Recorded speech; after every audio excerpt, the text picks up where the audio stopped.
Sejarah kerajaan-kerajaan di Riau. Kerajaan Gunung Sahilan kini terletak di Kabupaten Kampar, Provinsi Riau. Konon kerajaan ini dahulunya bernama Gunung Ibul. Cikal bakal Gunung Sahilan berasal dari Kerajaan Pagaruyung atau Minangkabau. Saat itu, karena terjadi keributan, para pemuka adat sepakat mencari sosok yang hendak dijadikan raja atas mereka. Pilihan jatuh pada Pagaruyung dan mereka mengirim utusan ke sana guna memohon agar salah seorang pangeran Pagaruyung dikirimkan serta dijadikan raja. Dengan demikian, terbentuklah kerajaan Gunung Sahilan pada kurang lebih tahun 1700. Rajanya yang pertama adalah Tengku yang dipertuan Tengku Bujang Sakti tahun 1700 sampai tahun 1740. Selanjutnya secara keseluruhan 8 orang raja pernah memerintah kerajaan ini. Raja Bujang Sakti digantikan secara berturut-turut oleh Tengku Elok tahun 1740 sampai tahun 1780, Tengku Muda tahun 1780 sampai tahun 1810, Tengku Hitam tahun 1810 sampai tahun 1850, Tengku Abdul Jalil tahun 1850 sampai tahun 1880, Tengku Daulat tahun 1880 sampai tahun 1905, Tengku Abdurrahman tahun 1905 sampai tahun 1930, dan Tengku Sulung tahun 1930 sampai tahun 1941. Raja-raja Gunung Sahilan yang bergelar Tengku atau Tengku yang dipertuan menurut adat tidak digantikan oleh putranya, melainkan oleh kemenakannya, terkecuali Raja Tengku Hitam yang merupakan putra Tengku Muda. Pada masa penjajahan Jepang, Gunung Sahilan dihapuskan dan dijadikan sebuah distrik saja. Kerajaan Indragiri dan Keritang. Kerajaan Keritang selaku cikal bakal Kerajaan Indragiri. Kerajaan Keritang merupakan pendahulu Indragiri, yang berkembang kurang lebih semasa dengan Kandis. Pusat kerajaan saat itu berada di sekitar desa Keritang sekarang, yakni di tepi Sungai Gangsal, Kecamatan Reteh, Kabupaten Indragiri Hilir. Asal-usul nama Keritang ini adalah nama sejenis tumbuh-tumbuhan yang banyak terdapat di tepi anak Sungai Gangsal. Rajanya yang pertama bernama Merlang I Kecik Mambang, yang digantikan oleh Narasingai dan kemudian Merlang II. Kerajaan Keritang ini runtuh karena Merlang II ditawan oleh Raja Malaka. Saat berada dalam tawanan itu, Raja Merlang II dinikahkan dengan salah seorang putri Sultan Mansur Syah tahun 1459 sampai tahun 1477 dari Malaka dan mempunyai seorang putra bernama Narasinga II. Karena rakyat Indragiri tidak mempunyai raja, Datuk Patih meminta agar Narasinga II dijadikan Raja Indragiri pertama yang berkedudukan di Pekantua pada tahun 1508. Letaknya berada di tepi Sungai Indragiri atau Hilir Kuala Cenaku, kini Kabupaten Indragiri Hilir. Oleh karena itu, lama-kelamaan kerajaan berubah namanya menjadi Indragiri. Perkembangan Kerajaan Indragiri. Narasinga II merupakan penguasa Indragiri pertama yang menyandang gelar Sultan, yakni Iskandar Alauddin Syah tahun 1508 sampai tahun 1532. Sementara itu, menurut Sulalatus Salatin, Sultan Narasinga memohon pada Sultan Mahmud Syah agar diizinkan mengunjungi Indragiri, tetapi pada mulanya tak diperkenankan. Baru setelah permohonan kedua kalinya, beliau diizinkan kembali ke Indragiri. Ternyata, singgasana Indragiri telah diduduki oleh Maharaja Isap, saudaranya. Maharaja Isap kemudian melarikan diri ke Lingga dan dijadikan menantu oleh Raja Lingga bernama Maharaja Megat. Setelah mertuanya meninggal, Maharaja Isap dinobatkan sebagai Raja Lingga menggantikannya. Maharaja Isap kemudian menghadap ke Malaka dan memperoleh beberapa hadiah dari Sultan Mahmud Syah. Mendengar bahwa Maharaja Isap menghadap ke Malaka, murkalah Sultan Narasinga dan mengirimkan angkatan perangnya menggempur Lingga. Istri dan anak-anak Maharaja Isap ditawan oleh Sultan Narasinga. Beberapa waktu kemudian, giliran Sultan Narasinga menghadap ke Malaka. Kesempatan ini dipergunakan Maharaja Isap membalaskan dendamnya dengan menyerbu Indragiri. Kini giliran istri dan anak Sultan Narasinga yang ditawan oleh Maharaja Isap. Perselisihan ini kemudian dapat didamaikan oleh Malaka dan kedua kerajaan hidup rukun. Selanjutnya Indragiri diperintah oleh sultan-sultan sebagai berikut: Usuluddin Hasan tahun 1532 sampai tahun 1557, Muhammad Syah atau Raja Ahmad tahun 1557 sampai tahun 1599 dan Jamaluddin Kramat Syah tahun 1599 sampai tahun 1668. Indragiri membuka hubungan perniagaan dengan VOC pada tahun 1615, yang dilanjutkan dengan pendirian sebuah kantor perwakilan dagang.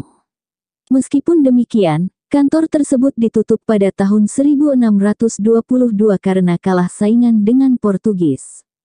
Pada tahun 1664, Sultan Jamaluddin Kramat Syah mengirim surat ke Batavia yang menyarankan agar kantor perwakilan dagang itu dibuka kembali.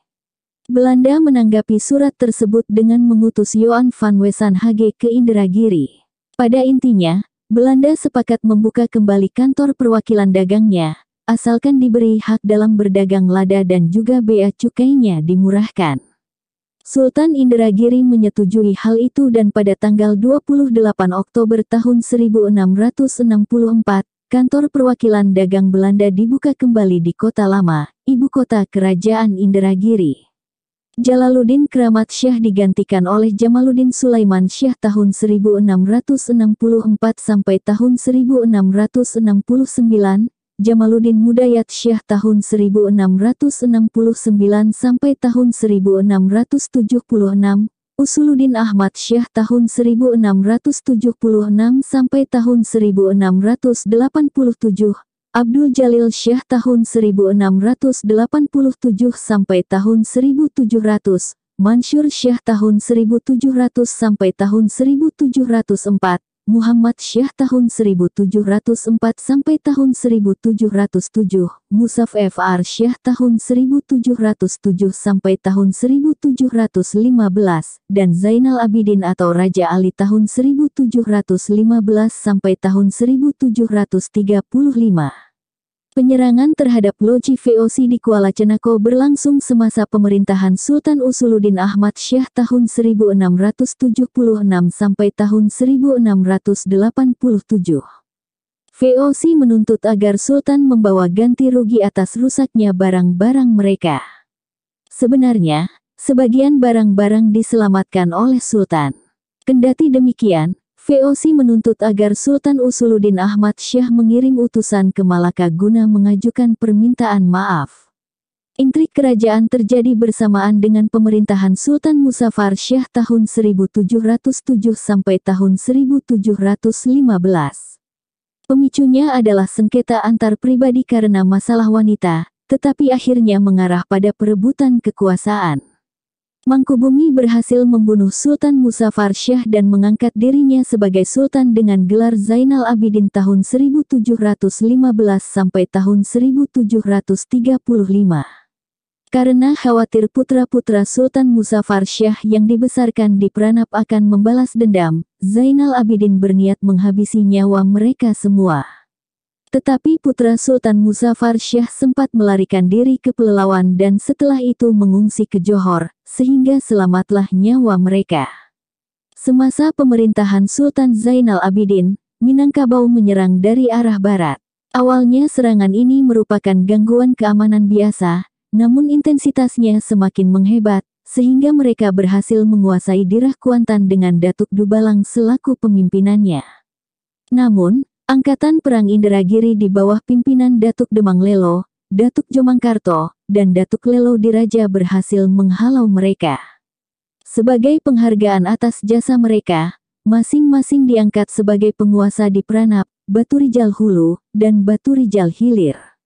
Kerajaan Riau Lingga Johor memberi kesempatan Indragiri selaku salah satu daerah pengaruhnya menjalin perniagaan dengan Belanda.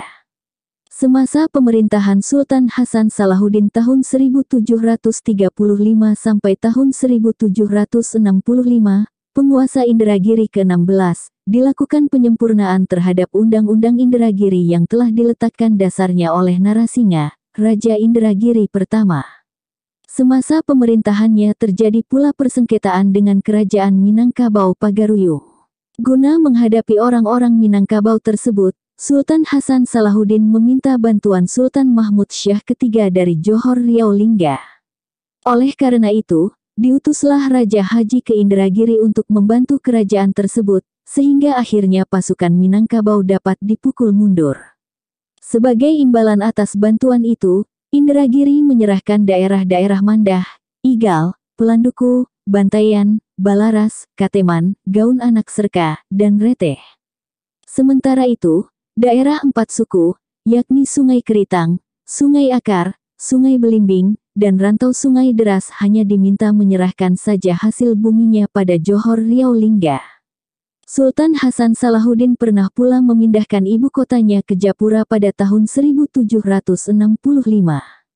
Sepeninggal Sultan Hasan Salahuddin yang menggantikannya adalah Sultan Sunan atau Raja Kecil Besar, memerintah tahun 1765 sampai tahun 1784.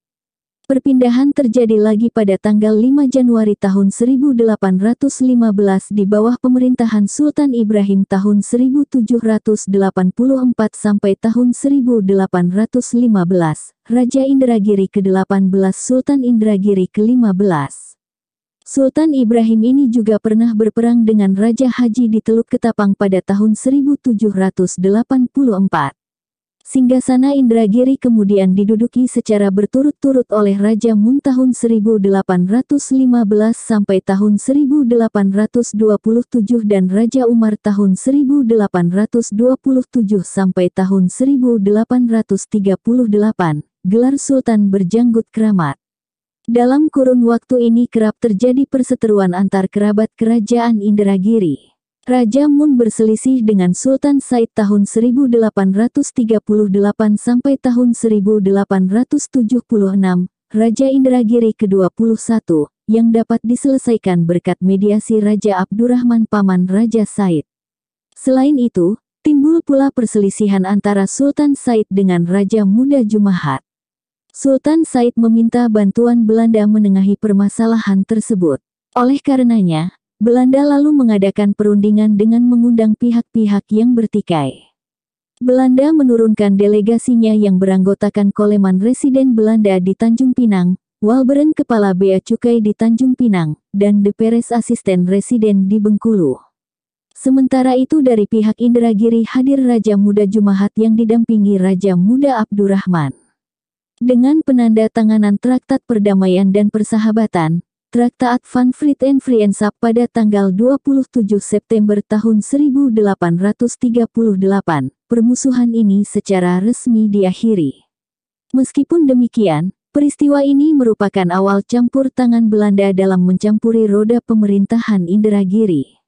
Sepeninggal Sultan Said, singgasana Indragiri diwarisi oleh Raja Ismail tahun 1876 sampai tahun 1877. Yang hanya berkuasa kurang lebih setahun. Gelarnya adalah Sultan Ismail Shah. Raja Hussein tahun 1877 sampai tahun 1887, putra Sultan Said, kini dinobatkan sebagai Raja Indragiri ke-23. Tidak berbeda dengan ayahnya, Sultan Hussein diwajibkan pula menandatangani kontrak politik dengan Belanda pada tahun 1877. Ia memindahkan pusat pemerintahan kerajaan dari Japura ke Rengat. Sultan Hussein memberikan sebidang tanah sebagai daerah ekstratorial tempat kedudukan wakil pemerintah Belanda dan semenjak tahun 1879 ditempatkan seorang kontrolir pemerintah kolonial di Rengat. Sultan Hussein digantikan oleh Sultan Isa tahun 1887 sampai tahun 1903, selaku penguasa Indragiri ke-24. Pada zamannya, orang-orang Banjar mulai pindah ke Indragiri Hilir karena Belanda menghapuskan Kesultanan Banjar sehingga mengakibatkan kondisi yang kacau di sana. Sultan memberikan daerah Sapat sebagai tempat kediaman bagi orang-orang Banjar, yang kini terletak di Indragiri Hilir dan Penyemahan Tembilahan. Mereka membuka perkampungan dan perladangan di kawasan ini. Karena tanahnya yang subur dan sangat cocok dipergunakan sebagai areal persawahan, orang-orang Banjar lainnya berdatangan menyusul rekan sekampungnya yang telah terlebih dahulu tiba serta berdiam di sana. Perkebunan besar pertama milik orang Eropa di Indragiri dibuka pada tahun 1893, yang diberi nama Perkebunan Gading atau Gading Estate. Perkebunan ini baru menghasilkan pada tahun 1895. Perkebunan tembakau dibuka pada tahun 1894 di Air Molek. Tetapi karena tembakau yang dihasilkan jumlahnya sedikit dan kualitasnya kurang baik, perkebunan itu ditutup dan tanamannya diganti dengan kopi Liberia serta gambir. Semasa pemerintahan Sultan Isa, Indragiri dijadikan suatu distrik tersendiri yang termasuk dalam Karesiden Riau. Dengan demikian, semenjak tahun 1892 ditempatkan seorang asisten residen untuk mendampingi Sultan. Kebijaksanaan ini berdampak pada makin dalamnya pengaruh Belanda terhadap roda pemerintahan kerajaan. Bahkan asisten residen pernah menjadi wali bagi Sultan Mahmud yang belum dewasa. Perwalian ini berakhir pada tahun 1912 dengan dinobatkannya Sultan Mahmud tahun 1912 sampai tahun 1963 menjadi raja dan seperti para penguasa lainnya, ia diminta menandatangani kontrak politik berupa Korte Verklaring. Kali ini, para pembesar kerajaan lainnya tidak diikut sertakan dalam penandatanganannya dan selanjutnya mereka seolah-olah hanya dipandang sebagai pegawai Sultan saja. Sultan Mahmud merupakan Raja Indragiri terakhir sebelum berakhirnya era Swapraja. Sebagian anggota masyarakat yang tergabung dalam Partai Masyumi Cabang Indragiri setelah melakukan sidang Dewan Pimpinan Daerah (DPD), mengirim surat pada pejabat Presiden Republik Indonesia di Yogyakarta tanggal 29 Mei tahun 1950 yang isinya mengungkapkan ketidaksetujuan mereka terhadap adanya pemerintahan Swapraja di Indragiri serta menuntut pembubarannya. Sistem pemerintahan. Pucuk pimpinan kerajaan Indragiri berada di tangan Sultan yang juga digelari Yang di-Pertuan Besar. Sultan dibantu pula oleh seorang Yang di-Pertuan Muda. Demi melancarkan jalannya roda pemerintahan, baik Sultan maupun Yang di-Pertuan Muda dibantu oleh suatu dewan kerajaan yang beranggotakan Datuk Tumenggung, Datuk Bendahara, Panglima Besar, dan Laksamana.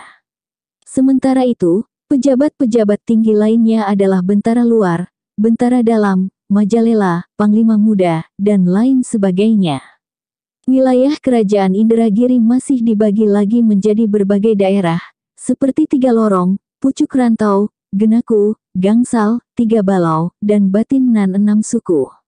Kepala daerah masing-masing kawasan tersebut tunduk pada Sultan Indragiri. Indragiri menurut berita China. Informasi mengenai Indragiri disebut Dingji. Dingji dapat diperoleh dari Kitab Sejarah Dinasti Ming, buku 325.427 yang menyebutkan bahwa Indragiri adalah negeri bawahan Jawa dan wilayahnya hanya dihuni sekitar 1.000 keluarga. Kerajaan ini kerap diserang oleh Johor yang terletak tak jauh darinya. Indragiri kemudian berupaya membentuk aliansi berupa pernikahan dengan Johor. Tampaknya, peristiwa ini mengacu pada perkawinan antara Raja Merlang dengan Putri Sultan Malaka. Sedangkan yang dimaksud dengan Johor itu adalah Kerajaan Malaka, selaku pendahulu bagi Kerajaan Johor Riau Lingga. Selanjutnya, diriwayatkan bahwa setelah dilangsungkan ikatan pernikahan ini kondisi di Indragiri menjadi lebih damai. Adat istiadat Indragiri dikatakan mirip dengan Jawa, sedangkan hasil buminya mirip Johor. Saat raja keluar dari istananya, ia akan mengendarai gajah. Penduduk Indragiri sangat menghargai kebersihan dan pemimpin mereka hanya bersedia mengonsumsi makanan yang dipersiapkannya sendiri. Minuman keras kurang disukai oleh rakyat Indragiri dan mereka memungut pajak bagi minuman beralkohol. Para pemuka masyarakat akan menghindari alkohol dan orang yang gemar bermabuk-mabukan akan dicela oleh masyarakatnya. Mengenai tradisi perkawinan, setelah seorang pria menikah, ia akan pindah ke rumah istrinya. Dengan demikian, anak perempuan lebih disukai.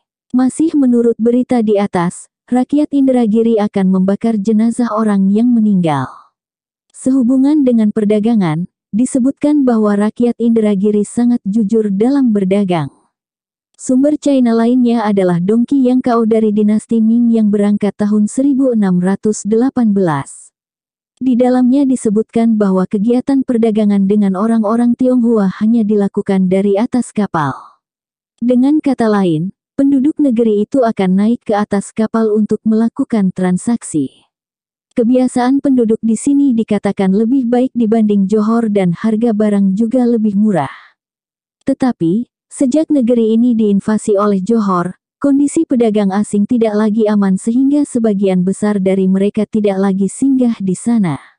Kampar. Menurut legenda, cikal bakal kerajaan ini adalah dua orang utusan Aditya Warman bernama Datuk Patih dan Datuk Ketemenggungan yang ditugaskan memerintah daerah Kampar. Dengan demikian, terbentuklah pemerintahan di sana yang disebut Andikonan 44. Angka 44 ini berdasarkan jumlah negeri yang tergabung ke dalamnya. Ibu kotanya adalah Muara Takus yang diberi nama baru Kota Indah Dunia. Pemerintah pusat di Muara Takus diserahkan pada Datuk Simarajo dari suku Domo. Konon berdirinya pemerintahan ini bersamaan dengan awal masa pemerintahan Aditya Warman atau kurang lebih tahun 1347. Kerajaan yang terdiri dari Federasi 44 negeri ini mempunyai 4 pelabuhan dagang yang penting, yakni Pangkalan Indarung di hulu Sungai Singingi, Pangkalan Sarai Laras Kiri di Batang Sebayang, Pangkalan Kapas Laras Kanan di anak Sungai Batang Sebatang, dan Pangkalan Kota Baru di sebelah hulu Batang Mahat kini termasuk Provinsi Sumatera Barat. Pimpinan tertinggi di Kampar dibantu oleh suatu dewan yang terdiri dari 4 orang utusan berbagai suku yang ada, yakni 1. Datuk Rajo Ampuni mewakili suku Peliang Tahan. 2. Datuk Majolelo mewakili suku Domo. 3. Datuk Malintang mewakili suku Caniago. 4. Datuk Paduko Rajo mewakili suku Melayu. Sebagaimana yang diungkapkan di atas, Kampar merupakan federasi beberapa negeri. Di setiap negeri itu masih terdapat berbagai suku. Suku-suku itu mempunyai pimpinannya sendiri-sendiri yang disebut penghulu. Sementara itu, pimpinan tertinggi bagi masing-masing negeri adalah seorang penghulu pucuk yang dipilih dari berbagai pemimpin suku penghulu yang ada di negeri itu berdasarkan banyaknya jumlah anggota sukunya.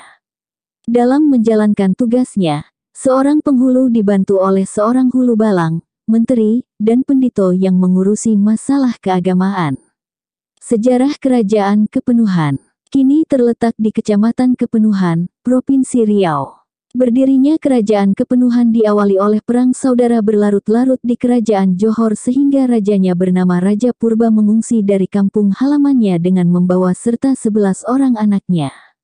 Dalam pengungsiannya itu, mereka akhirnya tiba di Perca yang masuk kawasan Rokan.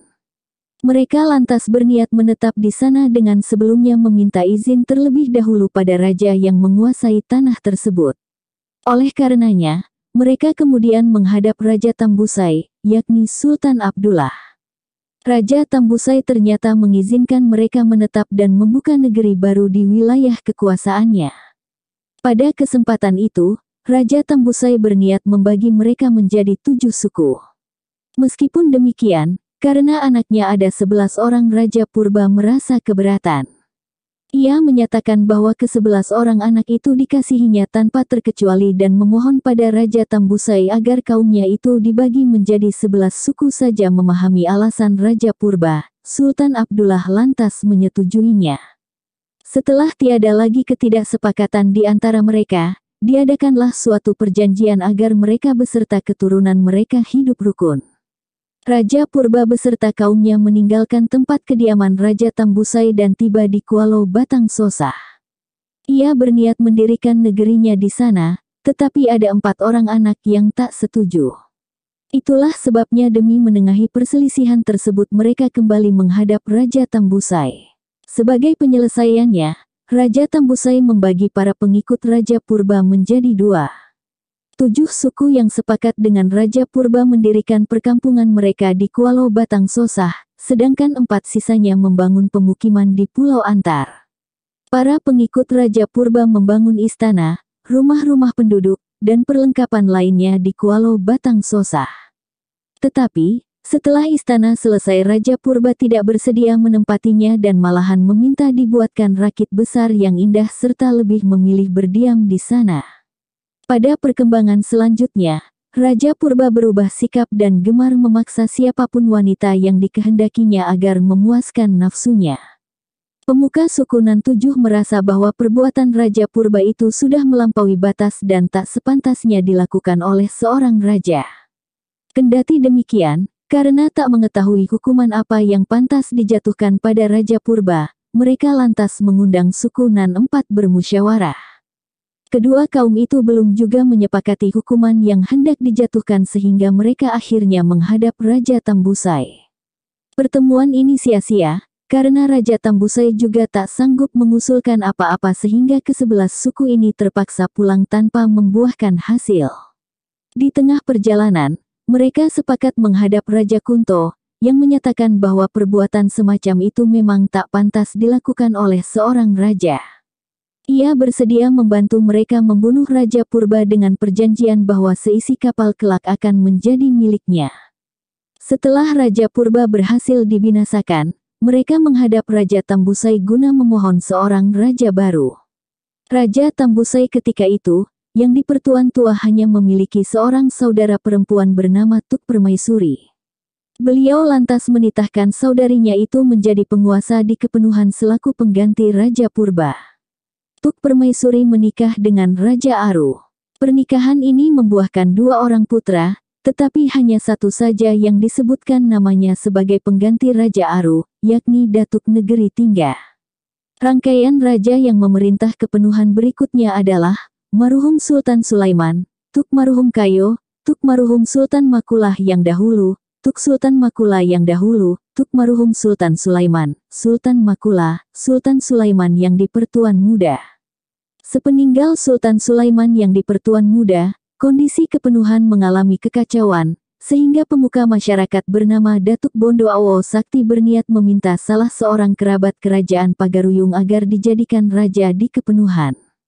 Mula-mula yang diutus ke Pagaruyung adalah suku Ampu, salah satu di antara 7 suku di Kepenuhan. Raja Pagaruyung ketika itu memberikan salah seorang anak masih berusia belia, kurang lebih 11 tahun sebagai raja baru Kepenuhan. Meskipun demikian, ia merupakan seorang anak manja yang segenap keinginannya harus dipenuhi. Akibatnya suku Ampu merasa kesal dengan ulah raja itu dan membunuhnya sewaktu mereka sedang duduk beristirahat melepas lelah. Tatkala raja meminta minum, mereka memberinya air dalam sebatang buluh bambu yang telah diruncingkan. Begitu ia meneguk airnya, pimpinan rombongan lantas mendorong buluh bambu itu ke dalam mulut raja hingga tewas. Peristiwa pembunuhan itu tak mereka sampaikan pada Datuk Bondo Awo Sakti karena takut menerima hukuman berat. Mereka hanya melaporkan bahwa Raja Pagaruyung tak mengabulkan permohonan mereka. Beberapa waktu kemudian dikirimlah utusan kedua yang dipimpin oleh suku Mais. Begitu menghadap Raja Pagaruyung, terkejutlah mereka sewaktu diberitahu bahwa permohonan mereka telah dikabulkan. Namun Raja Pagaruyung tetap berbaik hati memberikan seorang raja bernama Yang di Pertuan Besar, Yang di Pertuan Muda dari Pagaruyung bagi masyarakat Kepenuhan. Agar dapat melacak jejak rombongan tersebut, Raja Pagaruyung menitahkan mereka menyobek kain sepanjang 7 hasta dan menjatuhkan sobekannya setiap mereka berhenti beristirahat. Dengan demikian, akhirnya terbongkarlah perbuatan suku Ampu. Raja-raja Kepenuhan setelah Yang di Pertuan Besar, Yang di Pertuan Muda dari Pagaruyung secara berturut-turut adalah Datuk Marhum Merah Dada, Tengku Muda Sahak, Montuo Muda Mencong, dan Tengku Sultan Sulaiman. Raja Tengku Sulaiman sendiri disekolahkan oleh ayahnya di luar Kepenuhan agar kelak sanggup menggantikan beliau sebagai raja. Pada zaman pendudukan Jepang, Raja Kepenuhan, Tengku Sultan Sulaiman, menjadi korban keganasan Jepang. Sejarah Kerajaan Kuantan dan Kandis. Nama kerajaan ini telah disebutkan dalam Negara Kertagama. Namun menurut cerita rakyat atau sumber lisan, ibu kota kerajaan yang merupakan cikal bakal kerajaan Kuantan ini berada di Padang Candi, yakni suatu tempat di bagian hulu Sungai Indragiri. Penamaan Padang Candi itu disebabkan adanya bekas-bekas candi di lokasi tersebut. Daerah kekuasaan kerajaan Kandis ini meliputi daerah Kuantan sekarang, yakni mulai hulu Sungai Batang Kuantan, kawasan Lubuk Ambacang, sampai ke daerah Cerenti. Setelah Kandis runtuh berkembanglah kerajaan Kuantan. Konon, pada saat itu mereka belum mempunyai raja, hingga datanglah seorang tokoh bernama Sangsa Purba yang dielu-elukan oleh rakyat di sana dan diangkat sebagai Raja Kuantan pertama dengan gelar Trimurti Tribuana. Negeri Kuantan terbagi atas satuan pemerintahan yang disebut negeri. Masing-masing negeri terdiri dari 4 suku. Bagi masing-masing suku tersebut ada 4 orang pemuka, yakni penghulu selaku kepala suku, monti atau menteri, dubalang atau hulu balang, dan pengawal agama. Dengan demikian, karena ada 4 suku, maka secara keseluruhan ada 16 pemuka masyarakat atau pemimpin yang disebut orang Nan 16. Setelah masuknya agama Islam, sistem pemerintahan seperti itu masih diteruskan. Selanjutnya, masih dikenal pula adanya tanah koto, yakni tanah yang dimiliki bersama oleh setiap suku. Karena jumlah suku ada 4, tanah tersebut juga dibagi 4. Kuantan sendiri sebenarnya merupakan konfederasi atas federasi berbagai negeri kecil, yakni 1. Federasi 4 koto di atas, anggotanya adalah negeri-negeri Sampurago, Lubuk Ambacang, Koto Tuo, dan Sungai Pinang. 2. Federasi 4 koto di tengah, anggotanya adalah Kari, Taluk, Simandolak, Siberakun, dan Sibuaya. 3. Federasi 4 koto di hilir, beranggotakan Pangean, Baserah, Inuman, dan Cerenti. Pada mulanya hanya terdapat 3 federasi di atas yang belakangan bertambah lagi. 4. Federasi 4 koto gunung atau 4 koto di Mudik, beranggotakan Teluk Ingin, Toar, Gunung, dan Lubuk Tarotang. 5. Lubuk Jambi atau Gajah Tunggal dan Padang Tarap, yang masing-masing tidak tergabung dalam federasi manapun, tetapi tetap bergabung dengan konfederasi. Dengan demikian, secara keseluruhan terdapat 19 negeri yang bergabung dalam negeri Kuantan. Itulah sebabnya negeri Kuantan juga disebut Rantau Nan Kurang Esa 20. Pengertian Kurang Esa 20 adalah kurang 1 atau esa lagi menjadi 20, yang mengacu pada jumlah 19 negeri tersebut. Pada perkembangan selanjutnya, terdapat 30 negeri yang bergabung dengan Kuantan, seperti Cengar, Jake, dan lain sebagainya, tetapi sebutan lama tersebut tetap dipertahankan. Gelar-gelar para pemuka di Kuantan adalah 1. Federasi 4 koto di atas dipimpin oleh orang Godang bergelar Datuk Patih yang berkedudukan di Lubuk Ambacang. 2. Federasi 5 koto di tengah dipimpin Datuk Bandaro Lelo Budi yang berkedudukan di Kari. 3. Federasi 4 koto di hilir dipimpin oleh Datuk Ketemanggungan yang berkedudukan di Cenrenti. 4. Federasi 4 koto di gunung dipimpin oleh Datuk Bandaro yakni Wakil Datuk Bandaro Lelo Budi. 5. Gajah Tunggal atau Lubuk Jambi dipimpin oleh Datuk Habib yang beribu kota di Lubuk Jambi. 6. 3 nagori di pantai Lubuk Ramo dipimpin oleh Datuk Timbang Tail. 7. Tanah Darat Pangean dipimpin oleh Datuk Raja Ruhum. Pada perkembangan selanjutnya, Aditya Warman di abad ke-13 mengirimkan 5 datuk ke Kuantan, yakni, Datuk Paduko Rajo di Lubuk Ambacang, Datuk Habib di Lubuk Jambi, Datuk Bisai di Teluk Kuantan, Datuk Dano Sikaro di Inuman, Datuk Tano Puto di Cenrenti. Para penghulu di Kuantan memprotes, karena sistem pemerintahan di Kuantan sudah berjalan dengan baik, sebagaimana diungkapkan dalam kalimat bilangan sudah cukup, Langgaian sudah datar. Akhirnya disepakati bahwa para datuk di atas tidak akan mengubah adat dan hanya dimaksudkan sebagai duta Minangkabau.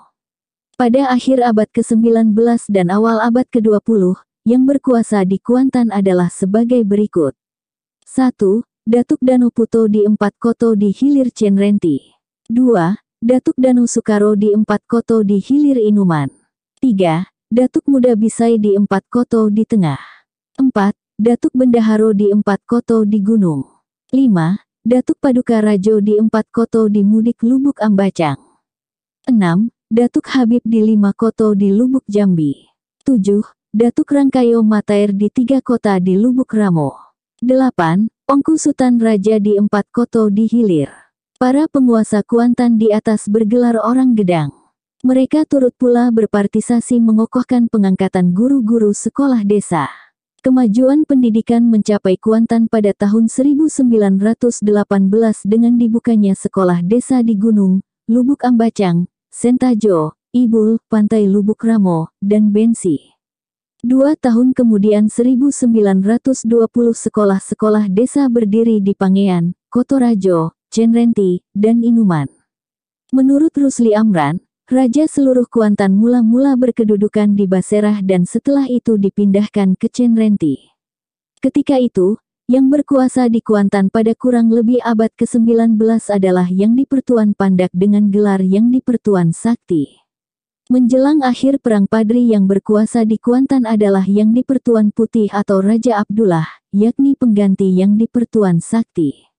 Pada bulan April tahun 1838, ia mengirim surat pada pemerintah kolonial yang diwakili oleh Residen Padang Steinmetz. Dalam surat itu, Yang di-Pertuan Putih bermaksud menggalang hubungan yang lebih baik dengan Belanda. Raja atas seluruh Kuantan ini meninggal pada tahun 1847 dan digantikan oleh menantunya, Yang di-Pertuan Sati Muhammad Isa Sutan Mejali. Ia dikenal pula sebagai Yang di-Pertuan Pendek. Meskipun demikian, menurut sumber lainnya, Raja Abdullah mangkat pada tahun 1901 dan digantikan oleh Raja Hasan dengan gelar Yang di-Pertuan Putih. Sebelum kedatangan Belanda, pemerintahan dipegang oleh 3 orang Gedang, yakni 1. Datuk Patih berkedudukan di Lubuk Ambacang. 2. Datuk Bandaro Lelo Budi berkedudukan di Kari. 3. Datuk Ketemenggungan berkedudukan di Inuman. Pada tahun 1904 terjadi perubahan susunan ketatanegaraan, di mana sistem 3 orang Gedang diganti menjadi orang Gedang berlima. 1. Datuk Paduko Raja berkedudukan di Lubuk Ambacang. 2. Datuk Habib berkedudukan di Lubuk Jambi. 3. Datuk Bisei berkedudukan di Teluk. 4. Datuk Dano Sikaro berkedudukan di Inuman. 5. Datuk Dano Puto berkedudukan di Cenrenti. Kuantan ditaklukkan oleh Belanda pada tahun 1905 dan ditempatkan di bawah Karesidenan Riau. Raja Hasan terpaksa menandatangani Korte Verklaring pada tanggal 21 Oktober tahun 1905. Beliau mangkat pada 1907 dan digantikan oleh saudaranya, Raja Begap dengan gelar Tuanku Sultan. Para penguasa Kuantan diwajibkan menandatangani perjanjian dengan pemerintah kolonial pada kurun waktu tersebut adalah Angku Sultan dari 4 koto di Hilir pada tanggal 6 Juli tahun 1907. Badu Wahid gelar orang kaya Matahir dari 3 koto di Lubuk Ramo pada tanggal 3 September tahun 1908. Datuk Mudo Bisei dari 5 koto di Tengah pada tanggal 13 Maret tahun 1906. Datuk Habib dari 5 koto di Mudik Lubuk Jambi pada tanggal 13 Maret tahun 1906, dan Datuk Paduko Rajo dari Lubuk Ambacang 4 koto di Mudik pada tanggal 13 Maret tahun 1906. Raja Begap sendiri menandatangani Korte Verklaring pada tanggal 14 Februari tahun 1907. W.A. Dekanter yang menjabat sebagai Residen Riau antara bulan Agustus tahun 1903 sampai tahun 1908 melaporkan dalam memori Van Overgave-nya bahwa para kepala dan warga Kuantan tunduk dan patuh pada pemerintah kolonial, sehingga kontrolir tidak mengalami kesulitan menjalankan tugasnya. Meskipun demikian, pemungutan pajak kepala masih mengalami perlawanan yang dilancarkan oleh Persekutuan Lubuk Ambacang dan Teluk Kari.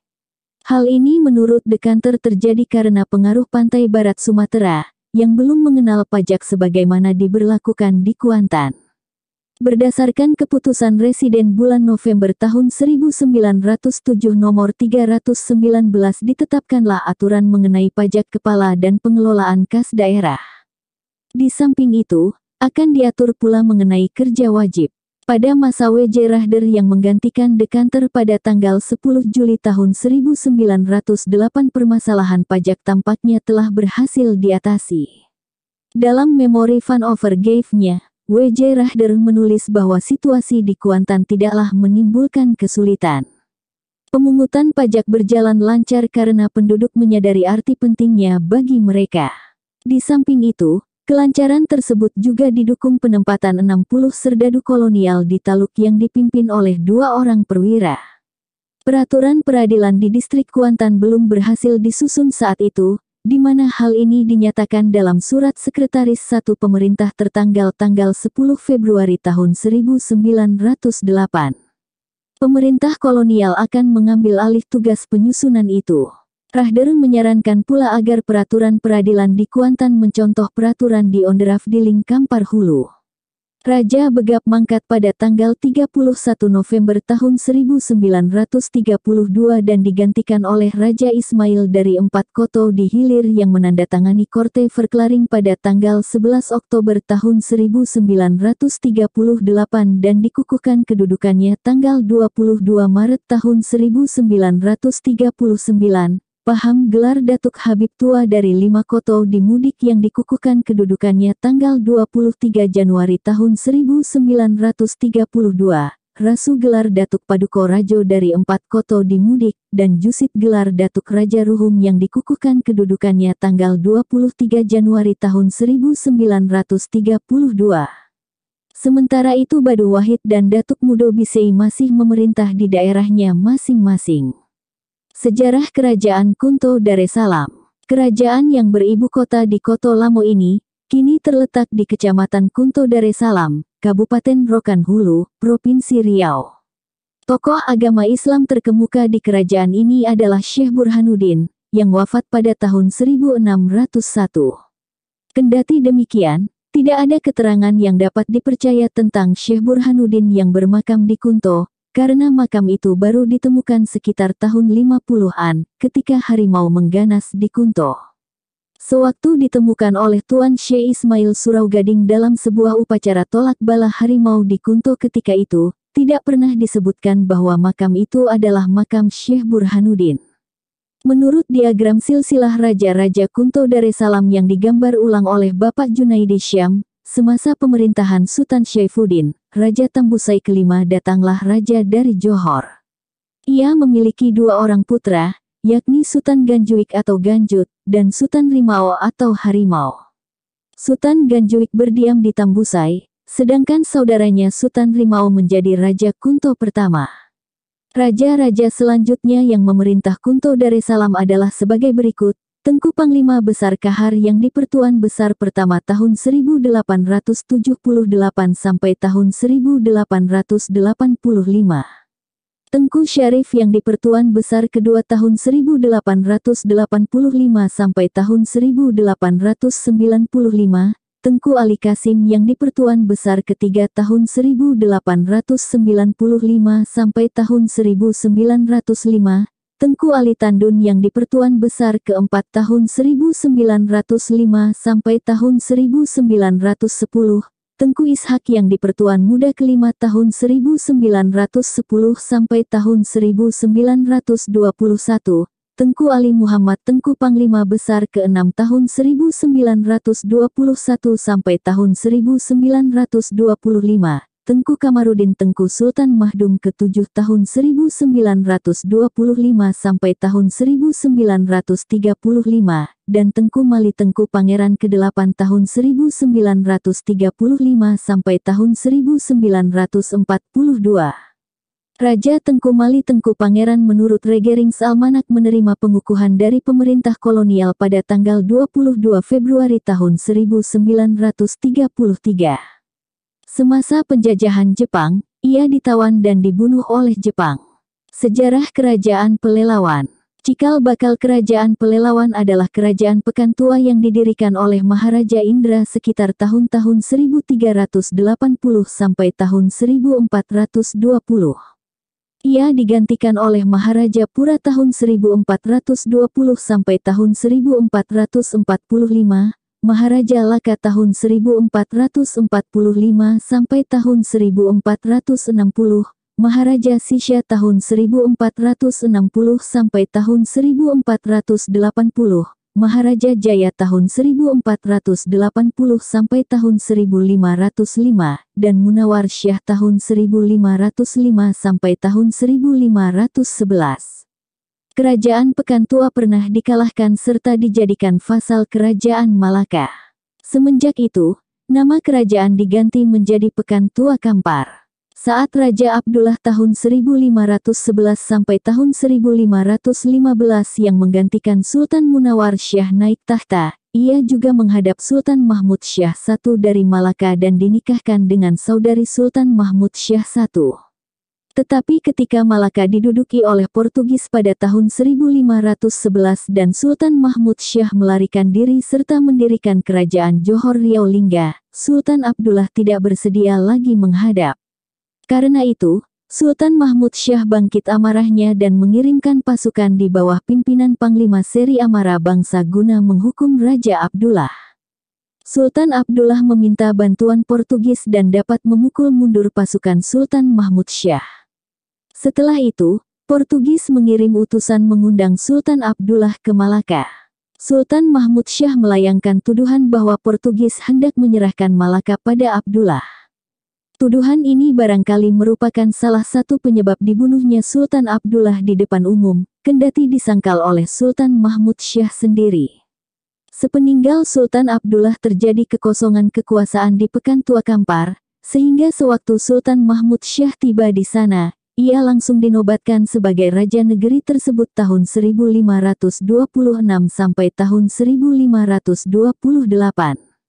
Ia digantikan oleh putranya, buah pernikahan dengan Tun Fatimah, bernama Raja Ali. Setelah dinobatkan sebagai Raja Pekan Tua Kampar, ia bergelar Sultan Alauddin Riayat Syah kedua tahun 1528 sampai tahun 1530. Baru 2 tahun memerintah, Raja Ali meninggalkan Pekan Tua Kampar menuju ke Semenanjung Melayu dan mendirikan Kerajaan Kuala Johor. Sebelum meninggalkan Pekanbaru, ibu kota kerajaan Pekan Tua Kampar, Raja Ali menyerahkan pemerintahan pada para Mangkubumi. Dengan demikian, para Mangkubumi yang memerintah Pekan Tua Kampar secara berturut-turut setelah itu adalah Mangkubumi Tun Perkasa tahun 1530 sampai tahun 1551, Tun Hitam tahun 1551 sampai tahun 1575, dan Tun Megat tahun 1575 sampai tahun 1590. Semasa pemerintahan Tun Megat para pemuka masyarakat seperti Batin Muncak Rantau dari Nilo dan Patuh, Patih Jambuano dari Delik dan Dayun, serta Rajo Bilang Bungsu dari Tambak Segati menghendaki agar Kampar memiliki raja lagi. Karenanya, 3 orang pembesar itu lantas dikirim untuk menghadap Sultan Johor Riau Lingga dan menyampaikan aspirasi mereka. Sultan Johor Riau Lingga mengirim seorang pembesarnya bernama Abdurrahman untuk menjadi raja di sana.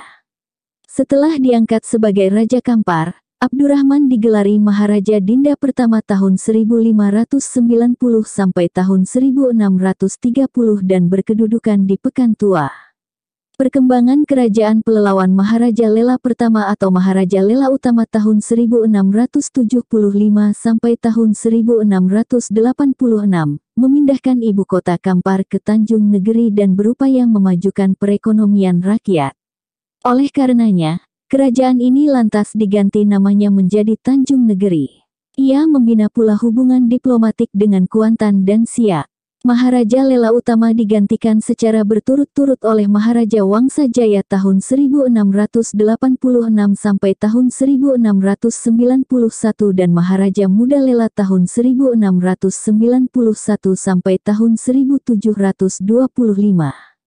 Pada masa pemerintahan Maharaja Wangsa Jaya berjangkit wabah penyakit, sehingga timbul gagasan lagi memindahkan ibu kota kerajaan Tanjung Negeri. Tetapi hingga Maharaja Muda Lela berkuasa, rencana ini belum juga dilaksanakan. Baru semasa pemerintahan raja berikutnya, Maharaja Dinda II tahun 1725 sampai tahun 1750, ibu kota dipindahkan ke Pelelawan dan selanjutnya kerajaan ikut berganti namanya menjadi Pelelawan. Semasa pemerintahan Maharaja Lela Bungsu tahun 1750 sampai tahun 1775, perdagangan dipusatkan di daerah Kuantan dan 13 Koto Kampar, hingga kondisi Selat Malaka menjadi aman kembali. Perdagangan dengan Kerajaan Johor Riau Lingga menjadi bertambah pesat. Karena terjadi kekacauan dan pergantian dinasti penguasa di Johor Riau Lingga, pelelawan tidak bersedia mengakui lagi kerajaan tersebut sebagai tuannya. Siak yang dipimpin oleh sultan-sultan keturunan Johor Riau Lingga memanfaatkan kesempatan ini dan memaksa pelelawan mengakui kekuasaan Siak.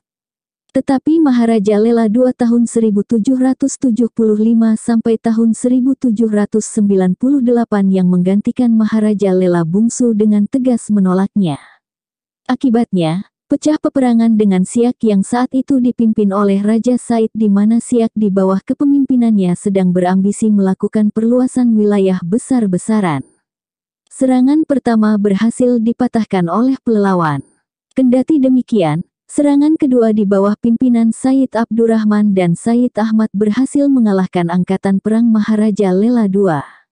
Sejak saat itu, pemerintahan pelelawan dipegang oleh Said Abdurrahman tahun 1798 sampai tahun 1822 dan keturunannya. Meskipun demikian, kedudukan mereka tetaplah sebagai wakil Raja Siak. Raja-raja pelelawan berikutnya hingga yang terakhir adalah Syarif Hashim tahun 1822 sampai tahun 1828, Syarif Ismail tahun 1828 sampai tahun 1844, Syarif Hamid tahun 1844 sampai tahun 1846, Syarif Jafar tahun 1866 sampai tahun 1872, Syarif Abu Bakar tahun 1872 sampai tahun 1886,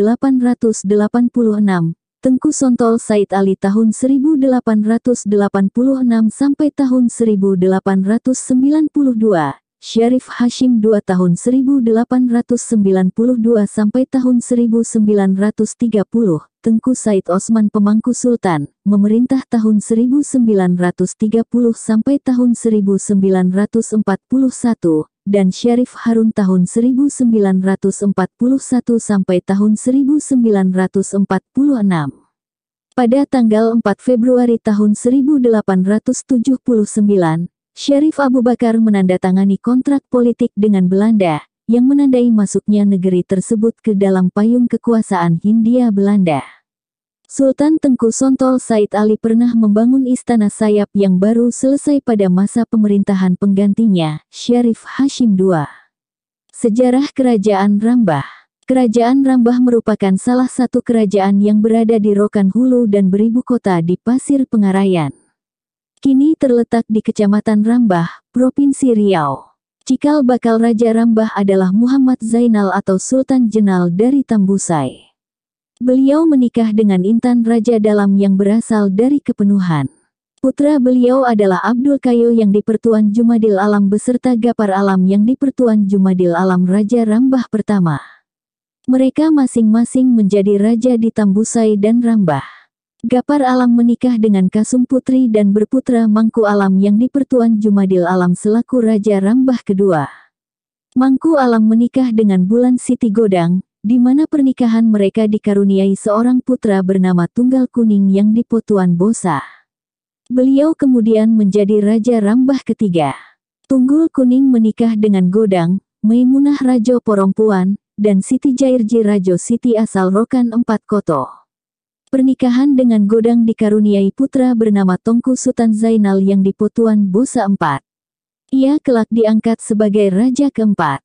Setelah meninggal, beliau dianugerahi gelar Anumerta Muruhum Bosa Boatok Papan.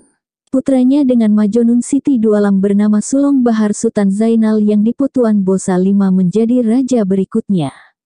Sulong Bahar menikahi Lungguk Paduko Syah Alam dan berputra Abdul Wahab beserta Ali Damhur. Abdul Wahab diangkat sebagai yang di Potuan Bosa 6 dan setelah mangkat dianugerahi gelar Anumerta Muruhum Kayo. Ia digantikan oleh saudaranya Ali Damhur yang bergelar yang di Potuan Bosa 7. Gelar Anumerta beliau adalah Muruhum Saleh. Dari istrinya yang lain, Sulong Bahar memperoleh putra bernama Satlawi yang kelak menjadi yang di Potuan Bosa 8. Gelar anumertanya adalah Muruhum Panjang Ganjuik. Satlawi menikah dengan Sende Rajo Dalam dari kepenuhan dan memiliki seorang putri bernama Zainab Siti Dualam. Ia menikah dengan Umar Sultan Jalil dari kuno. Putra mereka adalah Ahmad Kosaksi yang menjadi yang Diputuan Jumadil Alam ke-9. Sementara itu, Ali Damhur menikah dengan Katung Rojo Porompuan dan menurunkan seorang putri bernama Dondong Poromai yang menikah dengan Yahya yang Diputuan Muda. Putra mereka adalah Mahmud Syarif yang Diputuan Bosa 10. Menurut catatan yang tertera pada Regerings Almanak, di awal abad ke-20 Rambah diperintah oleh para penghulu yang terdiri dari 1. Yang Dipertuan Besar Muhammad Syarif, 2. Yang Dipertuan Sakti Adam, 3. Yang Dipertuan Jumadil Alam Muhammad Kasasi, 4. Yang Dipertuan Muda Jaya. Sementara itu, Kepala Kerapatan Rambah dijabat oleh Muhammad Nur Sultan Mahmud. Oleh karena itu, Yang Dipertuan Besar Muhammad Syarif dapat disamakan dengan Mahmud Syarif. Sedangkan Ahmad Kosaksi sama dengan Muhammad Kasasi. Yang Dipertuan Besar Muhammad Syarif merupakan Raja Rambah yang memperoleh pengukuhan dari pemerintah kolonial tanggal 22 Januari tahun 1906. Ahmad Kosaksi menikah dengan Maliyah, Jenggun, Jaharo, dan Agun. Pernikahannya dengan Maliyah membuahkan seorang putri bernama Maryam Siti Omeh. Putri mereka ini menikah dengan Mayang Tengku Sultan Mahmud Narashid Perkasa Alam Syah. Putra mereka adalah THM Saleh yang menjadi Raja Rambah berikutnya dengan gelar Yang Diputuan Bosa 11 Yang Dipertuan Besar Saleh. Beliau menerima pengukuhan dari pemerintah Hindia Belanda pada tanggal 26 November tahun 1929.